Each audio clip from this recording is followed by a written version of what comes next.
Hello everybody, this is JSN classes and welcome to Humanities Pro series। तो आज हम आपके लिए चैप्टर सेकंड लेकर आ गए हैं बुक 2 से, इंडियन पॉलिटिक्स वाली बुक से, right, that is era of one party dominance. तो what we are going to study in this chapter, तो आप देख सकते हैं टॉपिक चेकलिस्ट है।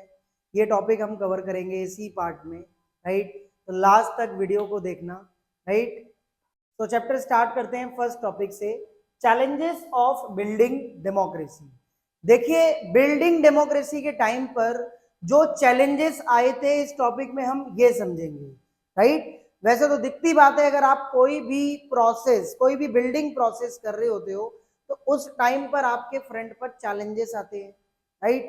जैसे for example at a time of independence nation building अपने आप में बहुत बड़ा चैलेंज था, राइट। नेशन बिल्डिंग, नेशन को बिल्डअप करने का, राइट। फर्स्ट चैप्टर में हमने देखा फर्स्ट चैलेंज, शेप को लेके हमने देखा फर्स्ट चैलेंज कि कैसे अकोमोडेट करना है सारी टेरिटरीज को, कैसे रीऑर्गेनाइजेशन करना है या फिर कैसे इंटीग्रेट करना है, राइट। वो हमने फर्स्ट चैप्टर में क्लियर कर लिया। अब हम सेकंड चैप्टर पे आ गए हैं और सेकंड चैलेंज पर आ गए हैं, that is to establish democracy, right. All right, तो आपको हेडिंग क्लियर है, राइट। देखिए, आधा काम तो वही हो जाता है जब आपको हेडिंग क्लियर हो जाए, सिंपल। तो फिलहाल हमारा टॉपिक है चैलेंजेस ऑफ बिल्डिंग डेमोक्रेसी। तो आइए स्टार्ट करते हैं, right. The condition in India were not very different, this is point to be noted. India की कंडीशन बहुत डिफरेंट नहीं थी, राइट। हम कह सकते हैं at the time of independence India की कंडीशन बिल्कुल डिफरेंट नहीं थी, right. But the leaders of the newly independent India, जो भी न्यूली इंडिपेंडेंट इंडिया के लीडर्स थे, वो डिसाइड करते हैं, they decided to take the more difficult path, right. हमारे नए लीडर्स ने, और कह सकते हैं न्यूली इंडिपेंडेंट इंडिया के लीडर्स ने डिसाइड किया कि हम, मतलब हमारे लीडर्स ने ये डिसाइड किया कि हम डिफिकल्ट पाथ डिसाइड करेंगे, सिंपल, राइट। भाई देखो, अगर और कोई पाथ डिसाइड करते या फिर कोई इजी पाथ डिसाइड करते तो हो सकता है कि स्टैब्लिश ना हो पाती डेमोक्रेसी। लेकिन मुद्दा ये है कि जब भी डेमोक्रेसी स्टैब्लिशमेंट वाला टॉपिक आता है तो आपने एक चीज याद रखनी है, इंडियन कंटेक्स्ट में स्पेशली, कि जब बिल्डिंग प्रोसेस, जब डेमोक्रेसी स्टैब्लिशमेंट चल रहा था या फिर इसका प्रोसेस जब चल रहा था, तो हमारे लीडर्स ने डिफिकल्ट पाथ को डिसाइड किया था, राइट।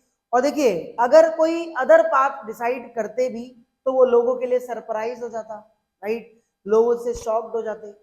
इनफैक्ट लोगों का भी यही मानना था कि देखो, हमारा फ्रीडम स्ट्रगल बहुत ज्यादा लंबे समय तक चला है, राइट।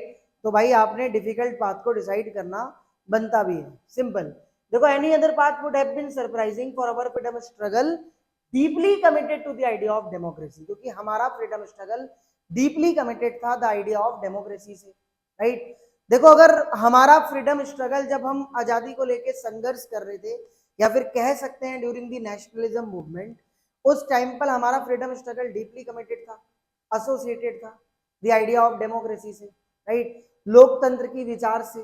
तो ये कैसे पॉसिबल था कि हम इजी पाथ को अपना लेंगे या फिर आसानी से डेमोक्रेसी को स्टेब्लिश कर लेंगे, right.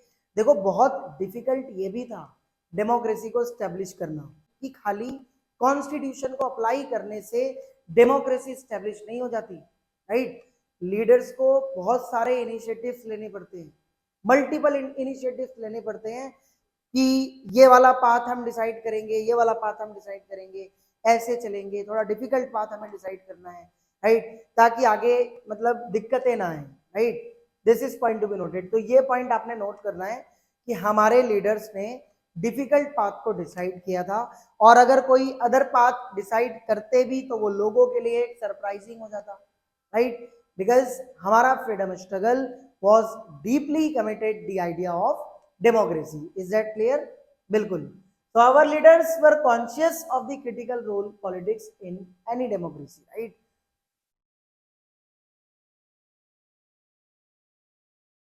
Is that clear? Right? So our leaders were conscious of the critical role of politics in any democracy, right? हमारे लीडर्स ने बहुत क्रिटिकल रोल प्ले किया है किसी भी डेमोक्रेसी में, मतलब हमारे कंट्री की डेमोक्रेसी में, राइट। तो फर्स्ट पॉइंट तो मतलब ये कहता है कि जो भी चैलेंजेस आए, राइट, डेमोक्रेसी को स्टैब्लिश करने में, वो चैलेंजेस आए तो सही लीडर्स के सामने, लेकिन हमारे लीडर्स घबराए नहीं। हमारे लीडर्स ने पाथ डिसाइड कर लिया, और वो भी पाथ मतलब एक डायरेक्शन अपना लिया कि हम डिफिकल्ट डायरेक्शन को अपनाएंगे, क्योंकि हमारा फ्रीडम स्ट्रगल डीपली कमिटेड था द आइडिया ऑफ डेमोक्रेसी से। फिर भी हमारे लीडर्स ने भाई बोला कि यार देखो, किसी भी डेमोक्रेसी में, इन एनी डेमोक्रेसी में हमारा जो रोल प्ले है वो बहुत क्रिटिकल कॉन्शियस रोल प्ले है, राइट। और बिल्कुल बात बिल्कुल सही है। अब क्या है कि ये तो एक चैलेंजेस हो गया, लेकिन असल में डेमोक्रेसी स्टैब्लिश्ड होती कैसे है, राइट। डेमोक्रेसी कैसे स्थापित होती है, इस चीज को समझना बहुत इंपॉर्टेंट हो जाता है। अब क्या है कि ये चीज तो हमारे लीडर्स ने अपना ली कि ठीक है, डिफिकल्ट बात को अडॉप्ट कर लेते हैं, उसी के बेस पर आगे चलेंगे, राइट। तो क्या होता है कि भाई setting up the election commission, democracy establishment बहुत से प्रोसेस से होती है, उसमें से एक प्रोसेस है setting up the election commission.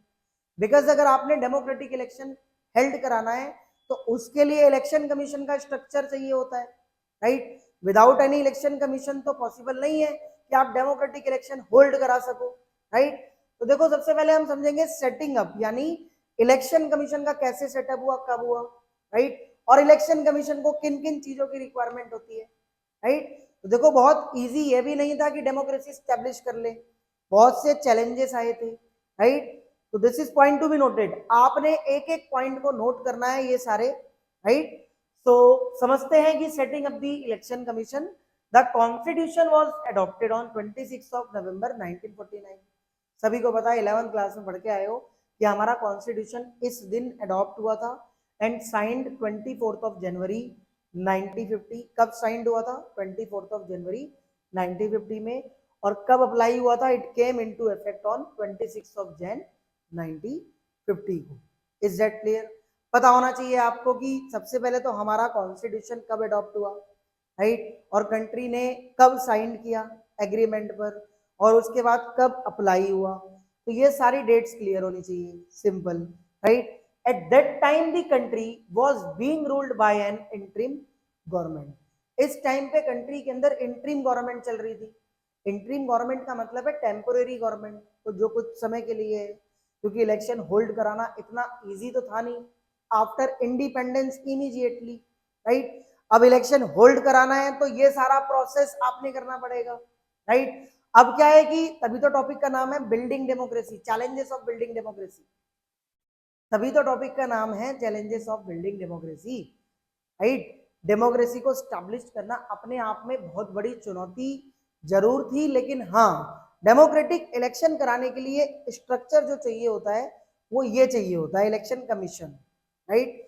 क्या है कि जब तक इलेक्शन नहीं होल्ड हो पाए थे तब तक हमारे कंट्री में इंटरिम गवर्नमेंट चल रही थी, right. It was now necessary to install the first democratically elected government of the country. क्या है कि 1950 के बाद 1952 में फर्स्ट डेमोक्रेटिक इलेक्शन होल्ड होता है हमारे कंट्री में, जिसमें फर्स्ट प्राइम मिनिस्टर बनते हैं डॉक्टर जवाहरलाल नेहरू।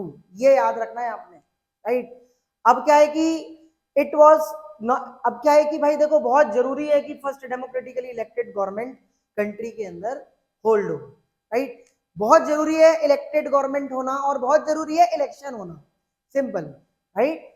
तो क्या होता है कि the election commission of India was set up in January 1950, right. क्या है कि जब बोला जाता है कि यार बहुत जरूरी है इलेक्टेड गवर्नमेंट आनी चाहिए, इलेक्शन होल्ड होना चाहिए, तो उसके लिए क्या हुआ, जनवरी 1950 में इलेक्शन कमीशन का सेटअप, राइट। अब इलेक्शन कमीशन कब सेटअप हुआ? जनवरी 1950 में।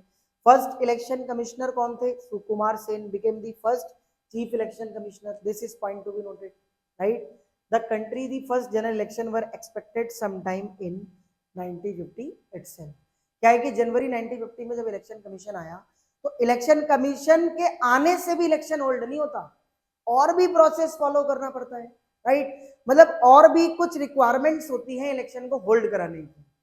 मतलब जरूरी ये नहीं है कि मैंने इंस्टीट्यूट सेटअप कर दिया, या फिर आप स्कूल जा रहे हो, टीचर्स नहीं आएंगे पढ़ाने, या फिर आपको अच्छी क्वालिटी नहीं दी जाएगी तो आप पढ़ोगे कैसे, राइट।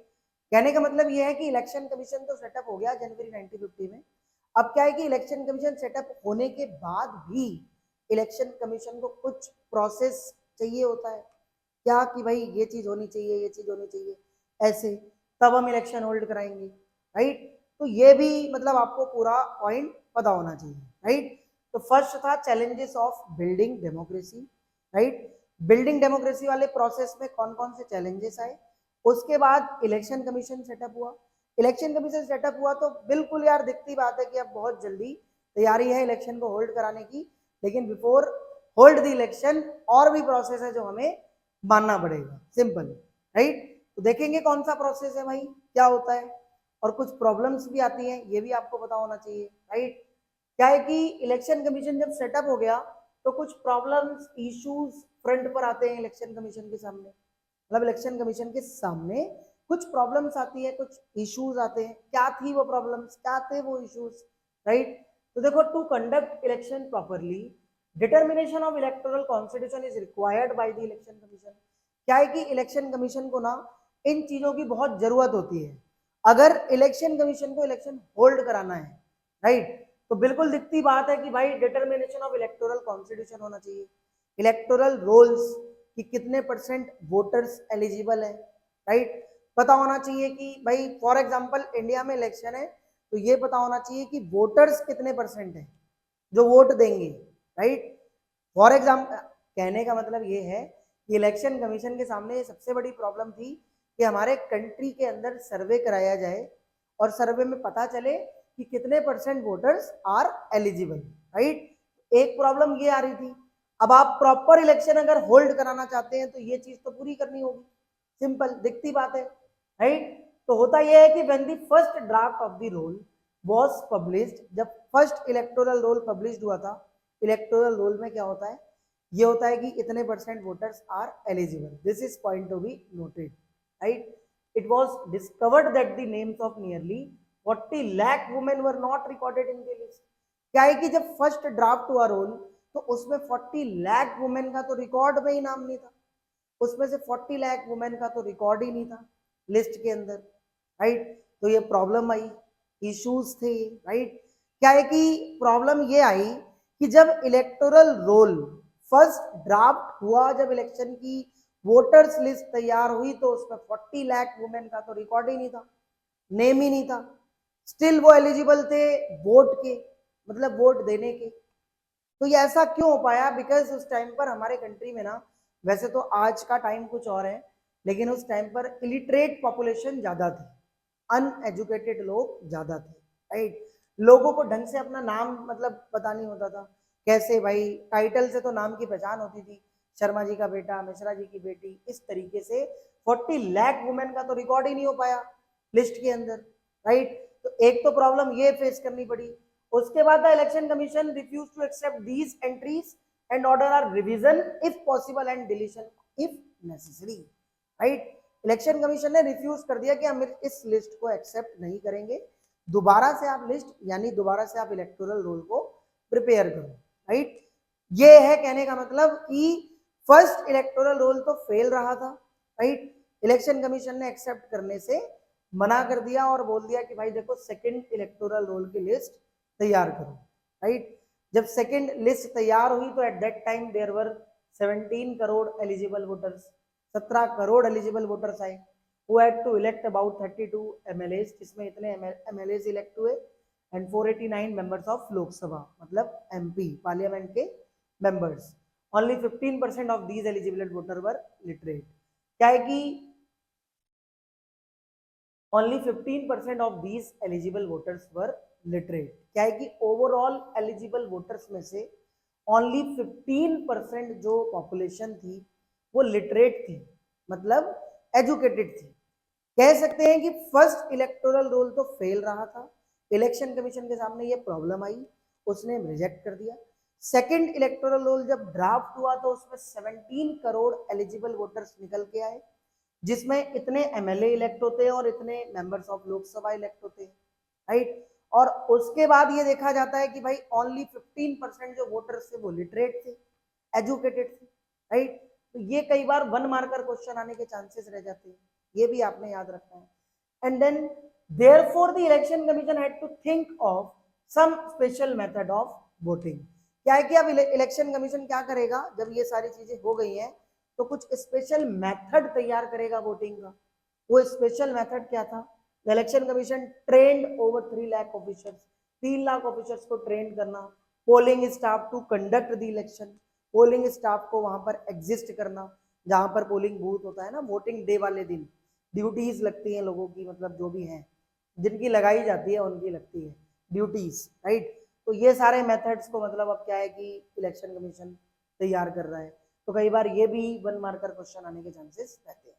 तो हम ये कह सकते हैं कि यार जो स्टेब्लिश डेमोक्रेसी वाला कॉन्सेप्ट है ना, जो चैलेंजेस है, आई मीन सेकंड चैलेंजेस, इसके फ्रंट पर भी बहुत सारे चैलेंजेस थे।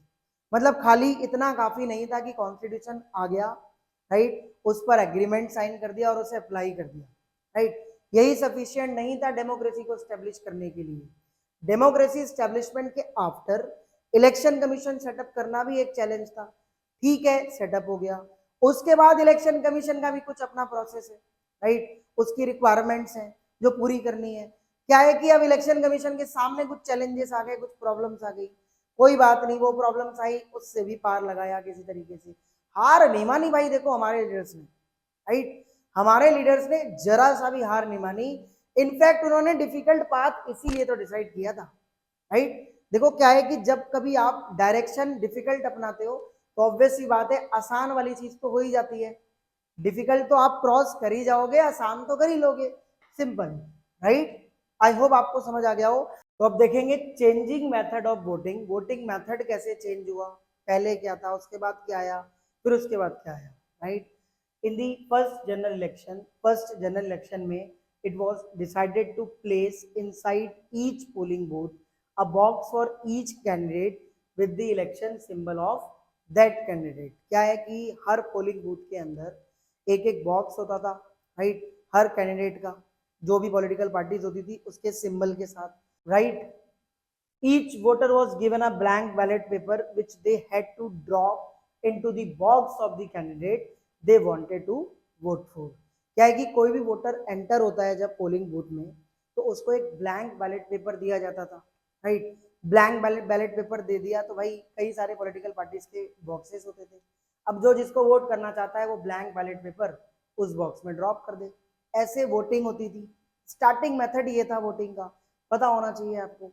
इसके बाद क्या हुआ भाई, फर्स्ट 2 इलेक्शन, जब पहले 2 इलेक्शन हो गए 52 में और उसके बाद 56 में, उसके बाद क्या होता है, ये मेथड चेंज हो जाता है, वोटिंग मेथड ये जो था वो चेंज हो जाता है। Now the ballot paper carried the names and the symbols of all candidates and the voter was required to put a stamp on the name of the candidate they wanted to vote for.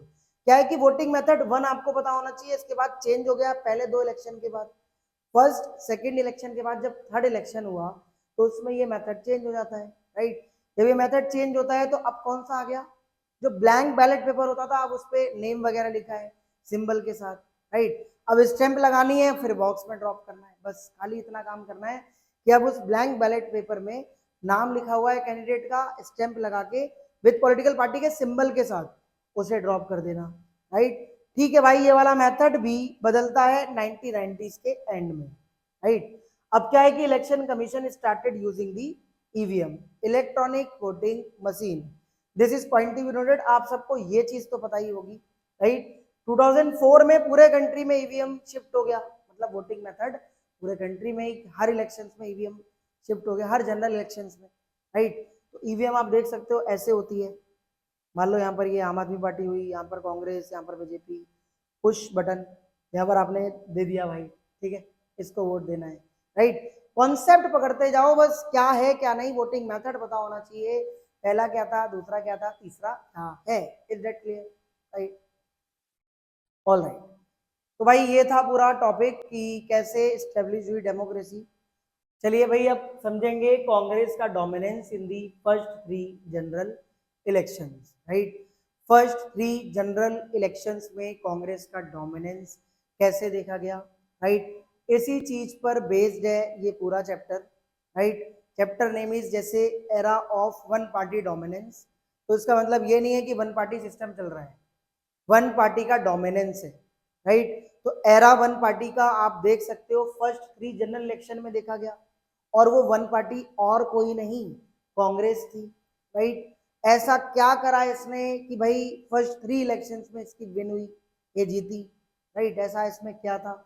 तो देखो क्या था वाली बात नहीं है, Congress political party बहुत पहले ही फॉर्म्ड हो गई थी 1885 में। कई सारे नोटेबल लीडर्स इसमें आते हैं।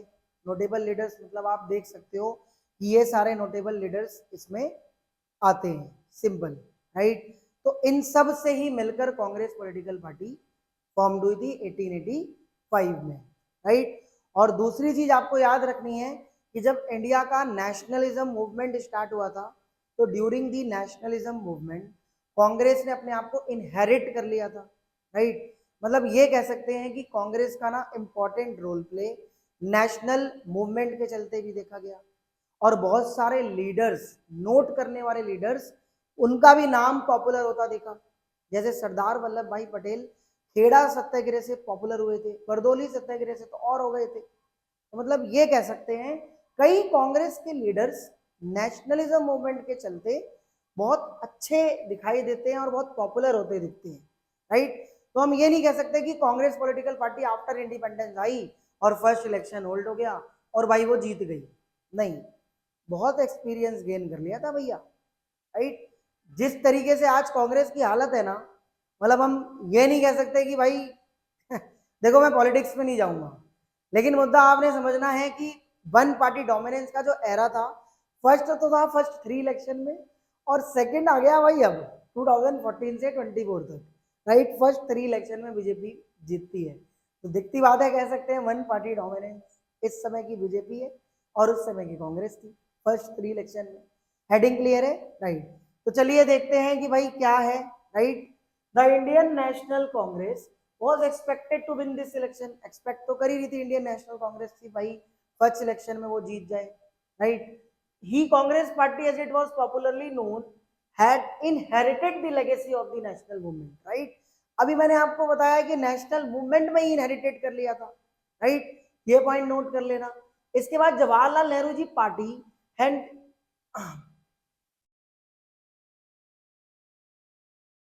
right, Jawaharlal Nehru, the party had the most popular and charismatic leader in Indian politics। क्या है कि इंडियन पॉलिटिक्स के अंदर जो मोस्ट मतलब सबसे तगड़े लीडर्स देखे जा रहे थे ना उस टाइम पर कांग्रेस के, वो जवाहरलाल नेहरू जी थे, राइट। जो कांग्रेस से खड़े हुए थे, सिंपल। तो आपको मतलब एक चीज समझनी है कि कांग्रेस पॉलिटिकल पार्टी नई नहीं थी, बट उसमें ये आपने नोट करने वाली बात है कि अब आफ्टर इंडिपेंडेंस जब इंडिपेंडेंट इलेक्शंस होल्ड हुए हैं, तो उसमें कांग्रेस ये एक्सपेक्ट कर रही थी कि वो जीत जाए। और उसमें जो मोस्ट इंपॉर्टेंट लीडर थे वो कौन से थे? जवाहरलाल नेहरू जी, राइट। मतलब जिनका फेस था प्राइम मिनिस्टर का, सिंपल दिखती बात है यार, यही बने थे, सब कुछ पता है आपको। बट मुद्दा समझो, अब जब रिजल्ट आया तो भाई देखो party won 364 seats of the 489 seats in the first Lok Sabha election. First Lok Sabha election का रिजल्ट जब आया तो 489 सीट पर फर्स्ट इलेक्शन होल्ड हुआ था। अब इसमें से भाई देखो इतनी सीट तो कांग्रेस ने जीत ली, simple. And finished way ahead of any other challenger. कोई चैलेंजर नहीं देखा गया, जैसे बीजेपी के सामने अभी कोई ऐसा फेस नहीं दिख रहा है जो बीजेपी को बीट कर पाए, मतलब एक डोमिनेंस वाले लेवल पे, right. The communist party of India that came next in terms of seats won only 16 seats, right. इसके अलावा जो अदर पॉलिटिकल पार्टी थी ना, communist party of India, right, communist party of India ने only 16 seats जीती थी। तो भाई ये क्या होती है? कुछ नहीं होती।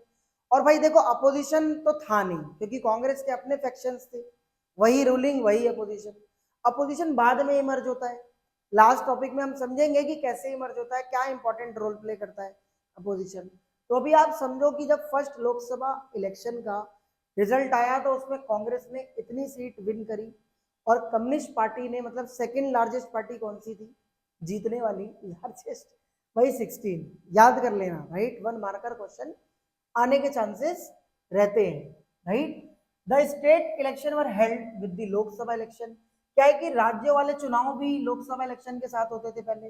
देखो बाद में स्टेट इलेक्शन असेंबलीज वगैरह आने लगी, विधानसभा वगैरह बाद में स्टार्ट हुआ है, लेकिन पहले क्या था, एक ही में होल्ड हो गया था सब।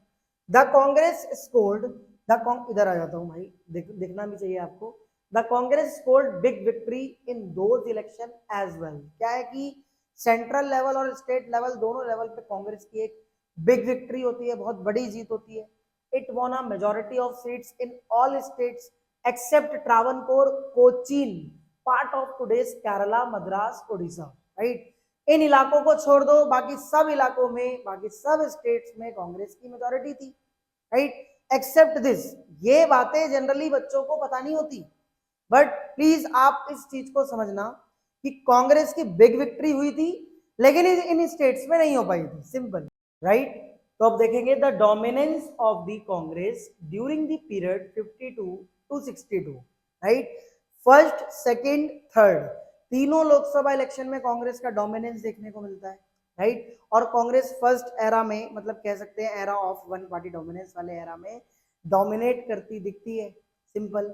अब क्या है कि आपको ईयर क्लियर होना चाहिए कि फर्स्ट इलेक्शन कब होल्ड हुआ था, सेकंड कब हुआ था, और सेकंड के बाद थर्ड कब हुआ था, राइट।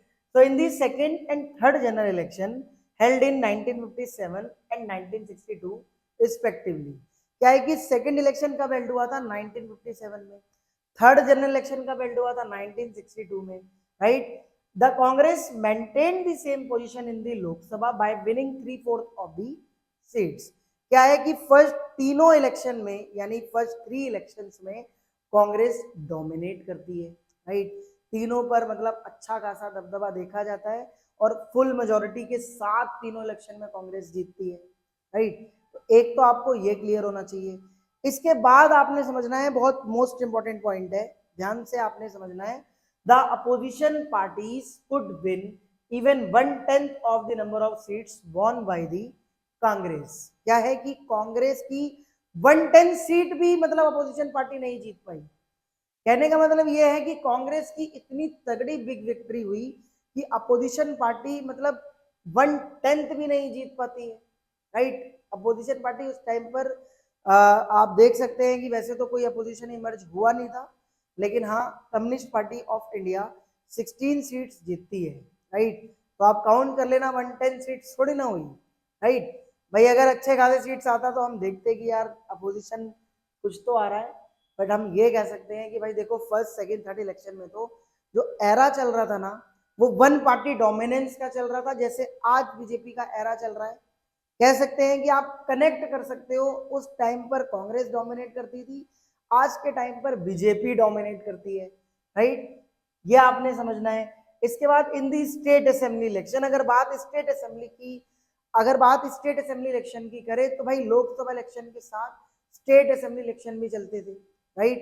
क्या कि भाई स्टेट असेंबली इलेक्शन में Congress did not gate majority in a few cases. क्या है कि कुछ केसेस की वजह से एक स्टेट असेंबली के इलेक्शन में कांग्रेस मेजोरिटी क्लियर नहीं कर पाती है, राइट।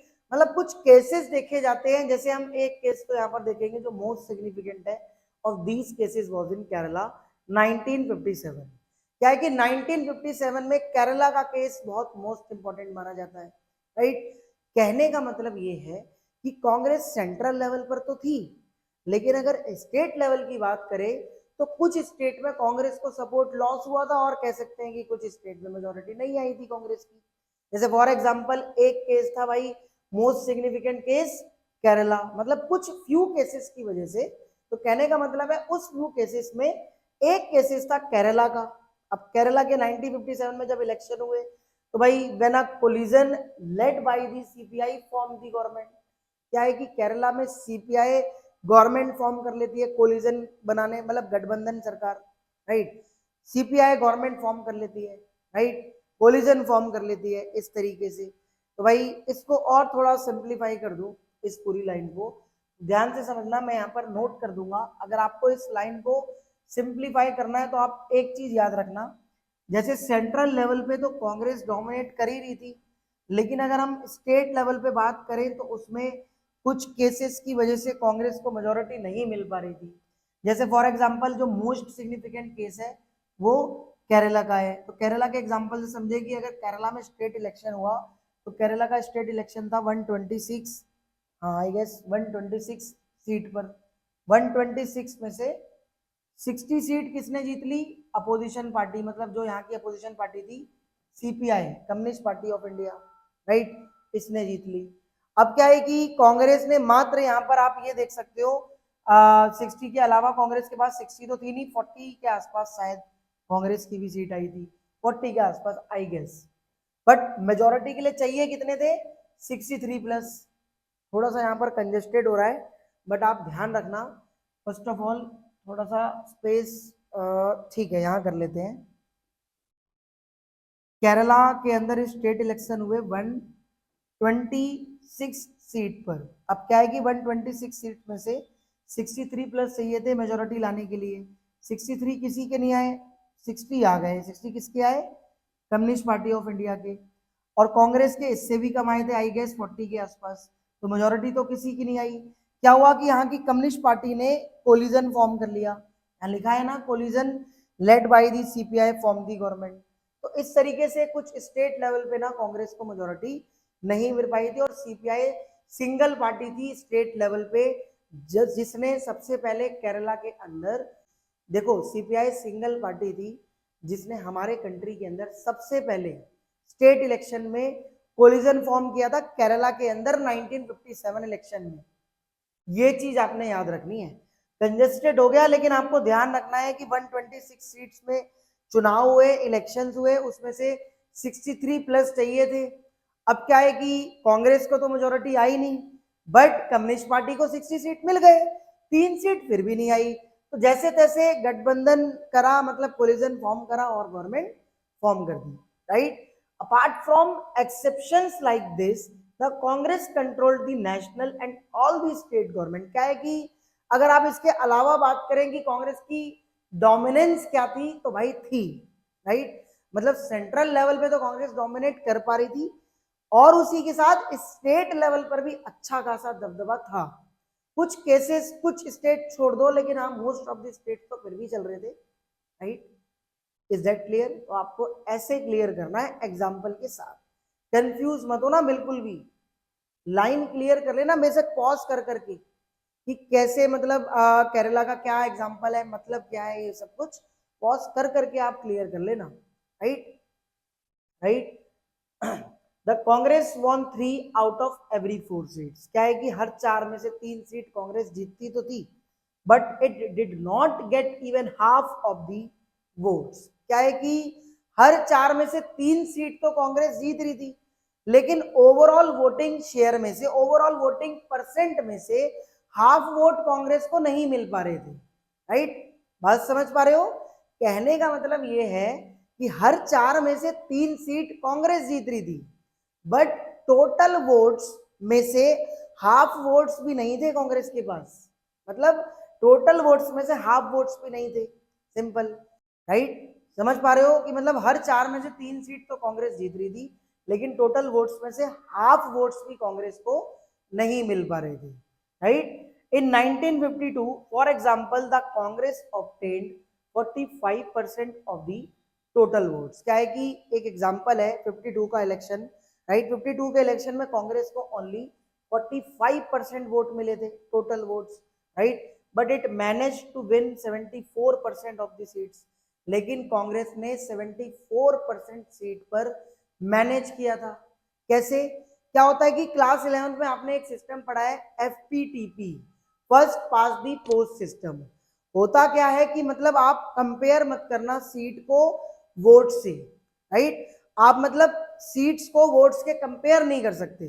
तो इंडिया में तो FPTP सिस्टम चलता ही है। कहने का मतलब ये है कि अगर कांग्रेस हर 4 में से 3 सीट जीत रही थी, लेकिन उसको फिर भी हाफ ऑफ दी वोट्स नहीं मिल पा रहे थे, राइट। अब आप कह सकते हो कि यार टोटल वोटिंग परसेंटेज 45% थी, राइट, लेकिन फिर भी कांग्रेस ने अपने आप को मैनेज किया था गवर्नमेंट बनाने में। कैसे? सीट के ऊपर 74%, राइट।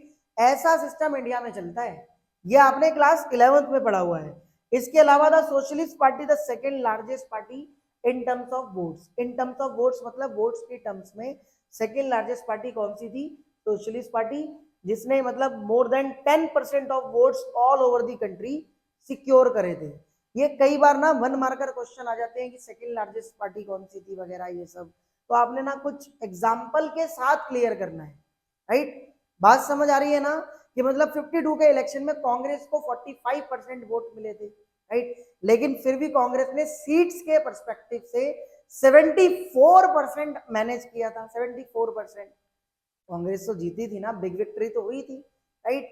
ये कह सकते हैं कि मतलब अगर मान लो कि फॉर एग्जांपल 20 सीट है, 20 सीट में से 16 सीट कांग्रेस जीत गई, 4 सीट अदर कोई पॉलिटिकल पार्टी जीत गई, तो भाई हर एरिया में मान लो ऐसा ही रेशो चलता रहा, तो कहने का मतलब ये है कि 100% थोड़ी मिले कांग्रेस को वोट, मिले तो कुछ ही परसेंट है।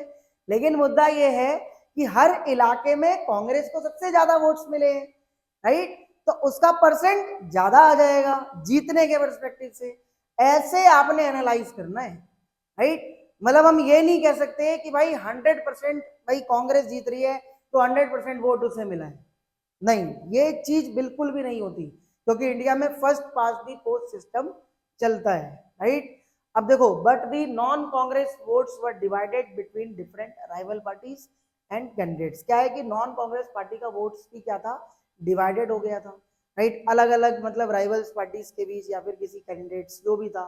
सो the Congress was still way ahead of the opposition and manage to win. क्या है कि फिर भी कांग्रेस मैनेज कर पा रही थी, क्योंकि क्या है कि अदर जो भी नॉन कांग्रेस पार्टी थी ना, उनका वोट डिवाइडेड हो गया था, बट गया था, राइट, और कांग्रेस अपने आप को मैनेज कर पा रही थी। इसीलिए era of one party dominance इस चैप्टर का नाम है, और फर्स्ट 3 जनरल इलेक्शन में कांग्रेस डोमिनेट कर पा रही थी, राइट। तो मतलब मुद्दा ये है कि हम ये नहीं कह सकते कि 100% वोट्स कांग्रेस को मिल रहे थे। बार बार मैं एक ही चीज बोलूंगा आपको, ताकि समझ में आ जाए कि भाई एफपीडीपी सिस्टम इंडिया में चलता है, राइट। Is that clear? इस तरीके से फर्स्ट 3 जनरल इलेक्शन में डोमिनेशन था कांग्रेस का। ऑल राइट, अब समझेंगे हम इस टॉपिक से नेचर ऑफ कांग्रेस डोमिनेंस। ये आप कांग्रेस का सिंबल देख सकते हो यार, राइट। तो देखो, India is not the only country to have experience the dominance of one party.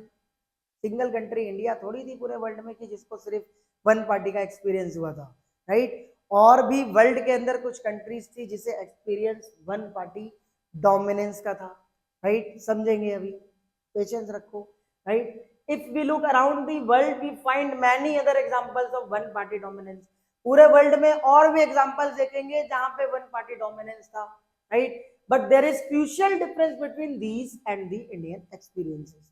कोई बात नहीं, बहुत सारी कंट्री थी जरूर वन पार्टी डोमिनेंस की, लेकिन सबसे क्रूशियल डिफरेंस यही था उस कंट्री में और इंडिया में कि भाई इंडिया ने ना डेमोक्रेटिक स्ट्रक्चर को देखा है, राइट। कहने का मतलब यह है कि अगर इंडिया में वन पार्टी डोमिनेंस था ना, तो यहाँ पर मल्टी पार्टी सिस्टम था। मल्टी पार्टी सिस्टम मतलब जहां पर बहुत सारी पॉलिटिकल पार्टी इलेक्शंस में खड़ी होती हैं और इलेक्शन लड़ती हैं, इलेक्शन कंटेस्ट करती हैं, राइट। कहने का मतलब ये है हमने डेमोक्रेटिक स्ट्रक्चर के बेस पर इलेक्शन जीते हैं। और कंट्री में हो सकता है कि वन पार्टी सिस्टम ही चलता हो, राइट। तो जब वन पार्टी सिस्टम चलेगा तो दिखती बात है कि वन पार्टी डोमिनेंस होगा। समझ पाए, राइट। यही चीज आपने याद रखनी है, simple.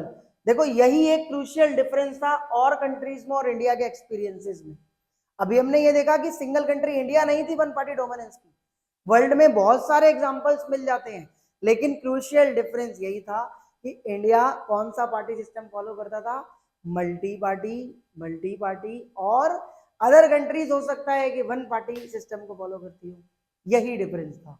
In some countries like China, Cuba, Syria, constitution permit only a single party. जैसे कुछ कंट्री है जहां का कॉन्स्टिट्यूशन परमिट करता है single party rule, right, one party system, right. Some others like Myanmar, Belarus, Egypt and are effectively one party state. ये सारे one party states हैं due to legal military measures, right. यहाँ पर legal military measures हैं। Until a few years ago, Mexico, South Korea, Taiwan were also effectively one party dominant state। कुछ सालों के बाद भाई ये भी देख सकते हैं कि भाई यहाँ इन स्टेट्स में भी वन पार्टी डोमिनेंट था, डोमिनेंस था, मतलब ये भी state one party dominant states बन गए थे। तो ये एग्जांपल्स हैं, this is point to be noted, right. The dominance of the Congress party in India. अगर हम इंडिया के कांग्रेस पार्टी के डोमिनेंस के बारे में देखें, from all these cases was it happened under democratic constitution, right. मैंने बोला ना हमारे कंट्री के अंदर डेमोक्रेटिक कंडीशन के बेस पर हम डोमिनेट कर पा रहे थे। मतलब हमने ऐसा नहीं है कि डेमोक्रेसी को हम साइड रख रहे थे या लोकतंत्र को नहीं मान रहे थे या डेमोक्रेटिक स्ट्रक्चर को हम बिल्कुल साइड कर रहे थे, ऐसा नहीं है। इंडिया के अंदर जो भी कांग्रेस पॉलिटिकल पार्टी थी, ये डेमोक्रेटिक कंडीशंस को या फिर स्ट्रक्चर को साइड रख रही थी, राइट, नहीं ऐसा नहीं है, राइट, लोग ही वोट देते थे, right, democracy is form of government in which elected by the people, to the people, for the people, by the people. तो ये चीज आपने समझनी है, right. Many parties contested election in condition of free and fair elections and yet the Congress managed to win election. After election this was similar to the dominance the African National Congress has enjoyed in South Africa after the end of apartheid. क्या है कि एक example और है south Africa का, but उससे पहले मैं आपको बता देता हूं कि इंडिया में जो पार्टी सिस्टम था, मल्टी पार्टी सिस्टम था, जहां पर बहुत सारी पॉलिटिकल पार्टी इलेक्शन कंटेस्ट करती थी। कहने का मतलब यह है कि बहुत सारी पॉलिटिकल पार्टीज हुआ करती थी, इलेक्शन कंटेस्ट करती थी, बहुत सारी पॉलिटिकल पार्टी हुआ करती थी जो इलेक्शन में आके खड़ी होती थी, राइट। मतलब यह है कि भाई देखो, इंडिया के अंदर जो भी मतलब कंडीशंस थी वो डेमोक्रेटिक कंडीशन के बेस पर ही यहाँ पर वन पार्टी डोमिनेंस था और फ्री एंड फेयर इलेक्शन के बेस पर सारी चीजें होती थी, राइट। ऐसा नहीं है कि वन पार्टी डोमिनेंस है तो भाई देखो मेरी ही चलेगी, हम डेमोक्रेटिक स्ट्रक्चर को साइडलाइन कर रहे हैं, उसको नहीं मानेंगे, नहीं, ये चीज नहीं था, क्योंकि हमारे कॉन्स्टिट्यूशन में साफ साफ लिखा था डेमोक्रेटिक इलेक्शन होल्ड होंगे, इक्वालिटी रहनी चाहिए, राइट। ये आपने नोट करना है। और भाई कांग्रेस ने तो हमारे कंट्री में मैनेज किया ही था, डोमिनेंस किस तरीके से जीतती जा रही थी, बिग विक्ट्री। ऐसे ही अफ्रीका में अफ्रीकन नेशनल कांग्रेस थी। जब अफ्रीका के अंदर अपार्थाइड सिस्टम 1994 में एंड हुआ तो अफ्रीका में भी मतलब अफ्रीकन नेशनल कांग्रेस एंजॉय कर पाई, राइट। तो ये भी आपने नोट करना है, end of the apartheid system. Apartheid system वो सिस्टम था जहां पे डिस्क्रिमिनेशन होता था बिटवीन दी कम्युनिटीज वगैरह, black people, white people, coloured people, right. तो आपने ये चीजें भी पता होनी चाहिए कि भाई देखो, बेशक वर्ल्ड में बहुत सारी कंट्री है वन पार्टी डोमिनेंस की, लेकिन क्रूशियल डिफरेंस यही है, हमारे कंट्री का कॉन्स्टिट्यूशन मतलब मल्टी पार्टी सिस्टम को फॉलो कराता है, सिंपल। और कंट्री का भाई कॉन्स्टिट्यूशन वन पार्टी सिस्टम चलाता है, ये आपने याद रखना है। और सेम वे में भाई इंडिया के अंदर क्या हुआ कि भाई डेमोक्रेटिक कंडीशंस को देखते हुए इंडिया में कांग्रेस पार्टी जीतती तो चली गई, लेकिन उसने साइडलाइन नहीं करा डेमोक्रेटिक स्ट्रक्चर को, फ्री एंड फेयर इलेक्शन के बेस पर ही सारे इलेक्शन होते थे। इसी तरीके से जब साउथ अफ्रीका से अपार्थाइड सिस्टम एबॉलिश हुआ, हटा या फिर एंड हुआ, उसके बाद अफ्रीकन नेशनल कांग्रेस भी इंजॉय करने लगी, right. This was all about the nature of Congress dominance. I hope आपको समझ आ गया, राइट, समझ आ गया। चलिए अब हम समझेंगे the Congress as social and ideological collision, right. Congress को as a social and ideological collision समझेंगे, right. So at the time of independence, the Congress was transformed into a rainbow, right? मतलब कांग्रेस को ऐसे देखा जा रहा था, रेनबो, जैसे रेनबो होता है ना 7 कलर्स में अलग अलग, वैसे। तो सबसे पहले समझेंगे सोशल कोलिजन की फॉर्म में मतलब क्या है, कैसे है। Social coalition broadly representing India's diversity in terms of classes, caste, religion, languages and various interest. क्या होता है कि सोशल कोलिजन का मतलब सोशल यानी समाज में रहने वाले जितने लोग हैं इन टर्म्स ऑफ डाइवर्सिटी, चाहे वो किसी भी क्लास के हों, किसी भी कास्ट के हों, किसी भी रिलीजियन के हों, उन सभी के मतलब वो सारे लोग कांग्रेस में आते थे, राइट। तभी तो बोला गया Congress as a social coalition, समाज में रहने वाले जितने लोग हैं वो सारे मिलते हैं, अलायंस बनाते हैं, तो कांग्रेस को बोला जाता है Congress as a social coalition, right. तो भाई ऑब्वियसली अलग अलग क्लासेस के, तो भाई आपने एक चीज समझनी है कि अलग अलग कास्ट के लोग, अलग अलग क्लासेस के लोग, अलग अलग रिलीजियंस के लोग, अलग अलग लैंग्वेजेस बोलने वाले, अलग अलग इंटरेस्ट, आइडियाज, राइट, सबके साथ मिलकर कांग्रेस मतलब पॉलिटिकल पार्टी फॉर्म होती थी, right. Many of this group merge their identity within the Congress. क्या है कि इन सारे ग्रुप्स के अंदर अलग अलग, कांग्रेस के अंदर सबकी अपनी आइडेंटिटीज होती थी, पहचान होती थी, right. Very often they did not and continue to exist within the Congress as groups and individuals holding different beliefs। क्या है कि जब कांग्रेस को सोशल और आइडियोलॉजिकल कोलिजन की फॉर्म में फॉर्म्ड कर दिया जाता था, तो भाई इस टाइम पे क्या होता था कि कोई भी जो भी मतलब very often they did not continue to exist within the Congress. मतलब कहने का मतलब यह है कांग्रेस के अंदर कोई इंडिविजुअल अपने आप को एग्जिस्ट, कोई इंडिविजुअल अपने आप को कंटिन्यू नहीं करता था, क्योंकि कांग्रेस सोशल कोलिजन और आइडियोलॉजिकल कोलिजन की फॉर्म में देखी जा रही थी। तो कैसे कोई ग्रुप या फिर कोई इंडिविजुअल मतलब होल्ड कर सकता है अपने बिलीव्स को, क्या है कि कांग्रेस एक पार्टी है बट उसमें डिफरेंट डिफरेंट आइडियाज के लोग जुड़े हुए हैं। तो एक इंडिविजुअल्स कैसे अपने आप को ऐसे कह सकता है कि भाई हम ऐसे करेंगे या फिर ऐसे, राइट। कहने का मतलब ये है, right. In this sense the Congress was an ideological coalition as well. इस सेंस में कांग्रेस को इसीलिए तो बोला गया आइडियोलॉजिकल कोलिजन। क्या है कि जब कांग्रेस आइडियोलॉजिकल कोलिजन फॉर्म करती है, मतलब जिसमें डिफरेंट डिफरेंट आइडियाज के लोग आ जाते हैं, तो उसमें कोई इंडिविजुअल अपनी मनमानी थोड़ी कर पाएगा, राइट। क्या है कि कांग्रेस बनी ही डिफरेंट आइडियाज लोगों के साथ मिलकर बनी है, राइट। क्या है कि कांग्रेस को आइडियोलॉजिकल कोलिजन इसलिए ही तो बोला जाता है कि वो डिफरेंट डिफरेंट आइडियाज वाले लोगों के साथ मिलकर बनी है, राइट। तो उसमें वो कैसे मतलब एग्जिस्ट कर पाएगा कांग्रेस के अंदर एज ग्रुप्स या फिर इंडिविजुअल्स, समझ आ गया ना। तो इस सेंस में हम कहते हैं कांग्रेस को आइडियोलॉजिकल कोलिजन एज वेल। जैसे सोशल कोलिजन वैसे आइडियोलॉजिकल कोलिजन, दोनों में यही डिफरेंस है। सोशल में तो डाइवर्सिटी के टर्म्स में देखते हैं और आइडियोलॉजिकल में क्या कहते हैं कि भाई डिफरेंट डिफरेंट आइडियाज के लोग, right. If it accommodated the revolutionary and pacifist, conservative, radical, extremist, moderate and the right, left and all shades of the centers। क्या है कि कांग्रेस एक सेंट्रिस्ट पार्टी थी, राइट। अब उसके लेफ्टिस्ट राइटिस्ट आगे मतलब उसके सामने इधर उधर सारे डिफरेंट डिफरेंट कास्ट के लोग, डिफरेंट डिफरेंट आइडियाज के लोग, तभी तो बोला गया कांग्रेस एज अ सोशल और आइडियोलॉजिकल कोलिजन, राइट। कांग्रेस एक सेंट्रिस्ट पार्टी थी और उसके इर्द गिर्द मतलब ये कह सकते हैं अलग अलग लोग थे, सब लोग के साथ मिलकर कांग्रेस बनी थी, इसीलिए बोला गया कांग्रेस को as a social ideological collision, right. The Congress was a numerous platform group, right. मतलब ये बोला गया the Congress was a, right, the Congress was a platform for numerous groups का भी प्लेटफॉर्म बोला गया था, right. Interest and even political parties to take part in the national movement. क्या है कि नेशनल मूवमेंट के चलते कांग्रेस की पॉपुलैरिटी गेन हुई थी, कांग्रेस ने बहुत इंपॉर्टेंट रोल प्ले करा था, तो इसलिए इसे बोला ये भी जाता था कि भाई ये एक ऐसा प्लेटफॉर्म है जो कि न्यूमरस ग्रुप है, राइट। अलग अलग मतलब अलग अलग मूवमेंट में पार्टिसिपेट करना, कई इनिशिएटिव्स पहले से लिया था इसमें, कई प्लानिंग तो बहुत पहले से कर रखी थी, राइट। अब क्या है कि डिस्पाइट डिफरेंसेस, कोई भी डिफरेंसेस है फिर भी रिगार्डिंग दी मेथड्स या फिर कोई भी specific programs policies of the party, कोई भी डिफरेंसेस है फिर भी manage to contain if not resolve differences and build a consensus. क्या है कि कांग्रेस ना सक्सेस हो पाई थी कोई भी डिफरेंसेस है उसको आगे ले जाने में, उसे बिल्टअप करने में, कोई भी प्रॉब्लम है तो उसे रिजॉल्व करने में, राइट।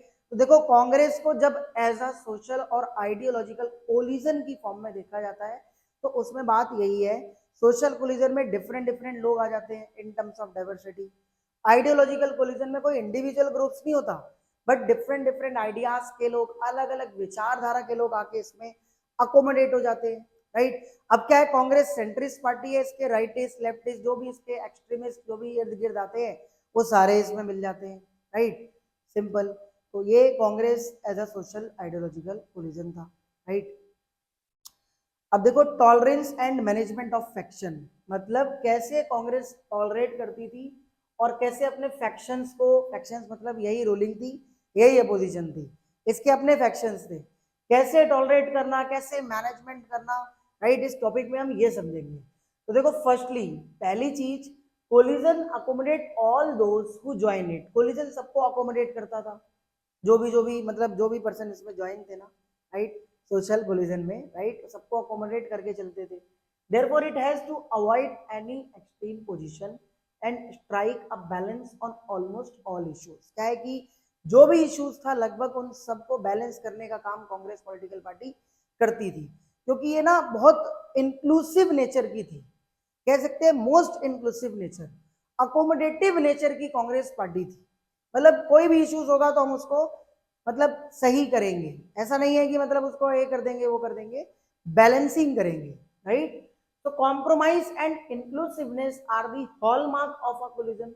कह सकते हैं कॉम्प्रोमाइज और इंक्लूसिवनेस तो मोस्ट कैरेक्टर था इसका, राइट, हॉलमार्क भी कह सकते हैं, राइट। ये भी आपने पॉइंट नोट कर लेना है, कई बार ये क्वेश्चन आने के चांसेस रहते हैं, राइट।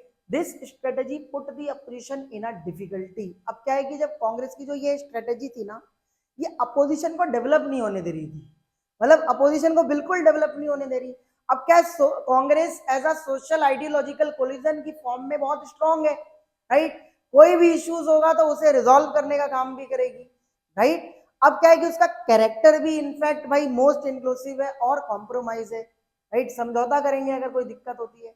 तो ये स्ट्रेटेजी अपोजिशन को डेवलप नहीं होने दे रही थी, right. Anything that the opposition wanted to say, देखो एनीथिंग, कुछ भी जो भी अपोजिशन है वो ये कहता था, would also find a place, place find करता था, right.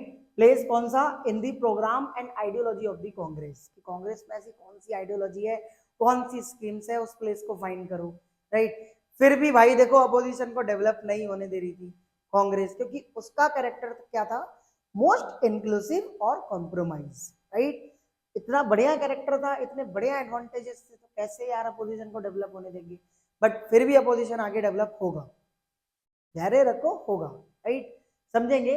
Secondly, in a party that has the nature of coalition, जो इसका मतलब कोलिजन का नेचर था ना, there is a greater tolerance of internal differences and ambition of various groups and leaders are accommodated. क्या है कि कोई भी मतलब इस पॉलिटिकल पार्टी का जो भी नेचर है ना, या फिर उस पॉलिटिकल पार्टी के अंदर जो भी इंटरनल डिफरेंसेस हैं, या जो भी वेरियस ग्रुप्स के एम्बिशंस हैं, या कुछ भी, सबको अकोमोडेट करके चलते थे। मतलब देखो टॉलरेट कैसे कर रही है, कोई भी इंटरनल डिफरेंसेस, ठीक है, कोई भी पार्टी के अंदर के लीडर्स के कोई भी एम्बिशंस, ठीक है, सबको अकोमोडेट करती थी कांग्रेस पार्टी। तो कैसे टॉलरेट कर रही है आप देख सकते हो, ऐसे, right. The Congress did both these thing during the freedom struggle and continued doing this even after independence. क्या है कि ये चीज कांग्रेस नेशनल मूवमेंट के चलते भी करती थी और आफ्टर इंडिपेंडेंस भी ये चीज कांग्रेस ने सक्सेस करी, राइट। देखो कांग्रेस नई पॉलिटिकल पार्टी नहीं थी, बहुत पहले ही आ चुकी थी, ये चीज आपने समझनी है, राइट। फ्रीडम स्ट्रगल के टाइम पर कांग्रेस ये करती थी, आफ्टर इंडिपेंडेंस भी ये चीज कंटिन्यू रखी, मतलब अपनी स्ट्रेटेजी कंटिन्यू रखी। तो आप कह सकते हो ग्रेटर टॉलरेट कर रही थी कांग्रेस बहुत अच्छी तरीके से, राइट। और फैक्शन तो इसके खुद के ही थे, यही रूलिंग यही अपोजिशन, राइट। मान लो एक और चीज है, if a group was not satisfied with the position of the party, कोई भी ग्रुप कांग्रेस के अंदर का पार्टी की पोजीशन से सेटिस्फाइड ना हो, तो they remain inside the party and fight the other groups rather than leaving the party and becoming an opposition. कहने का मतलब यह कांग्रेस ने बोल रखा था, अगर कोई पार्टी की पोजीशन से सेटिस्फाइड नहीं है तो वो पार्टी के इंटरनल रह के ही फाइट करे as a opposition, right. Opposition अंदर ही अंदर होके बन जाए, पार्टी ना छोड़े, मगर बिना लीव करे पार्टी को, पार्टी के अंदर ही रह के आपने फाइट करना है, राइट। अब इसी ग्रुप को हम क्या कहते हैं, such group inside the party are called factions, faction इसे ही कहते हैं। ये बोला ना भाई, इसके खुद के ही फैक्शन थे, यही रूलिंग यही opposition, right, simple. Instead of being a weaknesses, factionalism become strength of the Congress. ये चीज मतलब कांग्रेस की स्ट्रेंथ को बढ़ाती जा रही थी। The system of factions function as a balancing mechanism within the ruling party. क्या है कि रूलिंग पार्टी के अंदर ये ना बैलेंसिंग करने का काम करती थी Congress, social ideological collision, right. क्या है कि सेंट्रिस्ट है, सेंट्रिस्ट का रोल प्ले कर रही है, राइट। अकोमोडेटिव नेचर की है, कॉम्प्रोमाइजिंग और इंक्लूसिवनेस, ये कॉम्प्रोमाइजिंग और इंक्लूसिवनेस इसका मोस्ट इंपॉर्टेंट कैरेक्टर है, राइट। और दूसरी चीज भाई साफ बोल रखा था, अगर कोई पार्टी की पोजीशन से सेटिस्फाइड नहीं है तो बिना पार्टी को छोड़े फाइट करे, अंदर ही अपोजिशन बिल्ड कर ले एज अपोजिशन, राइट, क्योंकि इसके अपने ही फैक्शंस होते थे, यही रूलिंग यही opposition. This was all about the tolerance and management, right. इस तरीके से Congress political party at the time of independence या फिर उसके बाद टॉलरेट करती थी, ऐसे, राइट। अब क्या धीरे धीरे अपोजिशन पार्टीज भी इमर्ज होने लगी, emergence of opposition party most important topic रह जाता है, एडिशनल टॉपिक ही हो गया एक तरीके से। अब main topic, most important topic रह जाता है emergence of opposition party.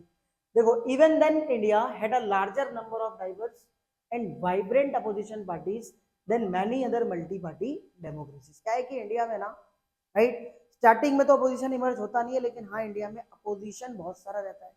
India में party system multi party system है, यहाँ पर अपोजिशन पार्टी भी इंपॉर्टेंट रोल प्ले करती है, right. Some of these had come into being even before the first general election of 1952। कुछ अपोजिशन 52 से पहले था, राइट। अब जैसे 52 के इलेक्शन में second largest party communist party थी, राइट, थी तो अपोजिशन की। Some of these party play an important part in the politics of the country in the 60s और 70s। 60s और 70s के टाइम पे अपोजिशन ने बहुत इंपॉर्टेंट रोल प्ले करा था कंट्री की पॉलिटिक्स में। This is point to be noted. कई बच्चों को पता नहीं होता कि अपोजिशन का क्या सर इंपॉर्टेंट रोल रहता है राजनीति में। जी हाँ, बिल्कुल रहता है, राइट। बिना अपोजिशन के भी मजा नहीं आता। देखो, पक्ष और विपक्ष दोनों का होना जरूरी है, तभी मजा आता है। जैसे रिसेंट टाइम पे आप देख सकते हो कि कोलिजन की तो गवर्नमेंट है ही, एनडीए की, बट उस टाइम पे अपोजिशन देख सकते हो कितना स्ट्रांग है, राइट। अपोजिशन भी इस बार बहुत अच्छा खासा स्ट्रांग है, सिंपल। तो 60s और 70s के टाइम पर एक इंपॉर्टेंट पार्ट था अपोजिशन कंट्री की पॉलिटिक्स में, राइट। तो the roots of almost all the non Congress parties, जितनी भी मतलब नॉन कांग्रेस पार्टीज हैं, राइट, इनकी जो जड़ें हैं वो मतलब 1950s में ही देखी जाती है। तो कहने का मतलब ये है, so the roots of almost all the non-Congress parties of today can be traced to one or the other of the opposition parties of the 1950s। क्या है कि 1950s के टाइम पे जो जो अपोजिशन पार्टी इमर्ज हुई थी ना, राइट, उनका भी आज के टाइम पे मतलब रोल प्ले बहुत इंपॉर्टेंट है। और उसकी मतलब कहने का मतलब ये है कि जो आज के टाइम पे अपोजिशन पार्टीज देखने को मिल रही है, राइट, इनकी जो जड़ें हैं वो यहाँ से देखी गई हैं, रूट यहाँ से है, राइट, मतलब इनका कनेक्शन यहाँ से है। कहने का मतलब है 50s में जो भी अपोजिशन इमर्ज हुआ है, आगे चल के वही डेवलप होता चला गया है। आज आप देख सकते हो जितनी भी आपको अपोजिशन पार्टीज देखने को मिलती है, तो इसी टाइम से उसके रूट सिस्टम को तो यहीं से चेक किया जाता है, राइट। ये आपने समझना है। These parties offered a sustained and often principled criticism of the policies and practices of the Congress party. Her opposition party का एक ही वो रहता है, क्रिटिसाइज करना, आलोचना करना। जो भी रूलिंग पार्टी है उसके अगेंस्ट में क्रिटिसाइज करना, उसकी पॉलिसी के अगेंस्ट में, या फिर जो भी वो प्रैक्टिसेस कर रहे हैं उसके खिलाफ, राइट। तो ये तो अपोजिशन का रहता ही है, सिंपल। अब क्या है कि रूलिंग पार्टी को ये पता है कि हमारे सामने अपोजिशन है। आज के टाइम पे तो आप देख सकते हो कि अपोजिशन बहुत स्ट्रांग है। क्या होता है कि जब अपोजिशन क्रिटिसाइज करता है ना, तो उसमें रूलिंग पार्टी थोड़ा अपने आप को सही कर लेती है। कैसे? This kept the ruling party under check, often change the balance of power within the Congress. Congress के अंदर वो चेक करती है कि कैसे बैलेंसिंग करना है, कहीं कोई गड़बड़ी तो नहीं हो रही, राइट। क्या है कि अब भाई अपोजिशन पार्टीज है, वो आलोचना कर सकती है। पार्लियामेंट तो डिबेटेबल की सबसे हाईएस्ट फोरम है, वहां पे तो ये बहसें चलती रहती हैं। बट ये है कि भाई ruling party under check and often change the balance of power within the Congress. Congress के अंदर वो कोई भी चीज बदल सकते हैं, चेंज कर सकते हैं, अगर कोई वैसी चीज है तो, राइट। तो by keeping democratic political alternative alive, this party prevented the resentment with the system from turning anti democratic. देखो, बोला ये जाता है democratic political alternative alive, democratic political alternative alive, this party prevented the resentment with the system from turning anti democratic, right. क्या है कि इस point का मतलब ये है कि अगर कोई रूलिंग पार्टी डेमोक्रेसी के साथ खिलवाड़ करेगी, तो ये जो अपोजिशन पार्टी है ना, ये रोक सकती है, राइट।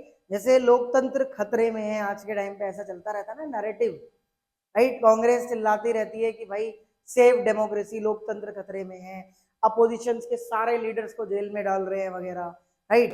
तो एक नैरेटिव चल जाता है। बट रियलिटी में भी ऐसा है कि अगर कोई रूलिंग पार्टी मतलब गड़बड़ करने की कोशिश करेगी भी कि हाँ हमारी डेमोक्रेसी जिससे खतरे में आए, राइट, उस पॉइंट पर अपोजिशन का होना जरूरी है, ताकि वो पोल खोल सके और वो एक तरीके से क्रिटिसाइज कर सके और बता सके सभी जनता को कि हमारे देश में भाई गलत हो रहा है, या फिर गलत होने से रोक सके। इसलिए अपोजिशन का होना बहुत जरूरी हो जाता है, राइट, सिंपल।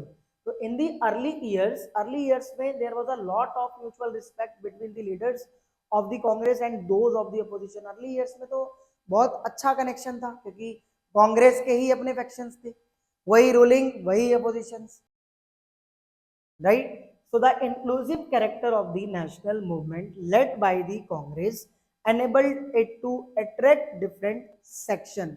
क्या है कि कांग्रेस का जो मतलब इंक्लूसिव कैरेक्टर था ना, ये कैरेक्टर नेशनल मूवमेंट से ही था। अब ये क्या है कि बाद में लोगों को अट्रैक्ट भी करता था, राइट, अलग अलग सेक्शंस में, मतलब अलग अलग ग्रुप्स में, या जो भी ग्रुप्स हैं वगैरह, and interest making it a broad based social ideological collision.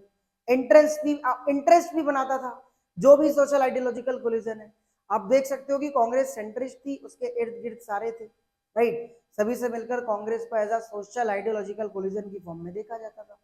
अब फ्रीडम स्ट्रगल के टाइम पे ही कांग्रेस की ये थिंकिंग थी, फ्रीडम स्ट्रगल के टाइम पे ही कांग्रेस का ये कैरेक्टर था, राइट, देख सकते हो आप, जो बाद में भी इसने कंटिन्यू रखा। Simple, the key role of the Congress in the freedom struggle में कांग्रेस ने एक की रोल प्ले किया, चाबी, मतलब फ्रीडम स्ट्रगल के टाइम पे कांग्रेस ने एक इंपॉर्टेंट रोल प्ले किया, की रोल प्ले किया, राइट। दस कांग्रेस ने एक फ्रीडम स्ट्रगल के टाइम पर एक इंपॉर्टेंट रोल प्ले किया था, राइट, की रोल प्ले किया था। सिंपल, दस gave it a head start over others, एक हेड स्टार्ट करा था स्टार्टिंग से ही, मतलब नेशनल मूवमेंट से ही कांग्रेस ने ना अपनी पॉपुलैरिटी बढ़ा ली थी।